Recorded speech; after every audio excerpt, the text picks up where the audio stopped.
നമ്മുടെ 10 മിനിറ്റത്തെ ഫെറി യാത്ര ഇതാ മിയാജിമ ഐലൻഡിലെത്തി. അവിടെ നമ്മളെ കാത്തു നിൽക്കുന്ന ആരാന്ന് നോക്കിക്കേ. നര ഡിയർ പാർക്കിലുള്ള പോലെ മിയാജിമയിൽ നിറയെ മാനുകളുണ്ട്. ഇതൊക്കെ വൈൽഡ് ഡിയേഴ്സ് ആണ്, പക്ഷെ ഇവർ നമ്മളോട് ഭയങ്കര ഫ്രണ്ട്ലി ആണ്. എന്നും പറഞ്ഞ് നമ്മുടെ കയ്യിലുള്ള ഫുഡ് ഐറ്റംസ് ഒന്നും ഇതിന് കൊടുത്ത് ശീലിപ്പിക്കല്ലേ, പിന്നെ അത് കാണുമ്പോൾ നമ്മളെ അത് അറ്റാക്ക് ചെയ്യും. ഈ കാണുന്നത് ഒമോത്തോ സാന്തോ ഷോപ്പിംഗ് സ്ട്രീറ്റ് ആണ്. ഇവിടെ ധാരാളം കടകളും സുവർണിയർ ഷോപ്പുകളൊക്കെ ഉണ്ട്. ഈ സ്ട്രീറ്റ് ചുറ്റിക്കറങ്ങുന്നതിനോടൊപ്പം നമുക്ക് അവിടുന്ന് കുറേ പലഹാരങ്ങളൊക്കെ കഴിക്കാവേ. എന്താണ് കഴിക്കേണ്ടതെന്ന് കൺഫ്യൂഷൻ ഉണ്ടെങ്കിൽ അതും ഞാൻ പറഞ്ഞു തരാം. ജപ്പാനിൽ തന്നെ ഏറ്റവും കൂടുതൽ ഓയിസ്റ്റേഴ്സ് ഉൽപ്പാദിപ്പിക്കുന്നത് ഹിരോഷിമയിലാണ്. അപ്പോൾ പിന്നെ മിയാജിമയിലെ ഓയിസ്റ്റർ കഴിക്കാതിരിക്കാൻ പറ്റില്ലല്ലോ.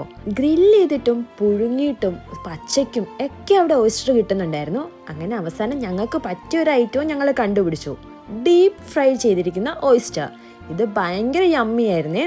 എന്തായാലും മസ്റ്റ് ട്രൈ ആണ്.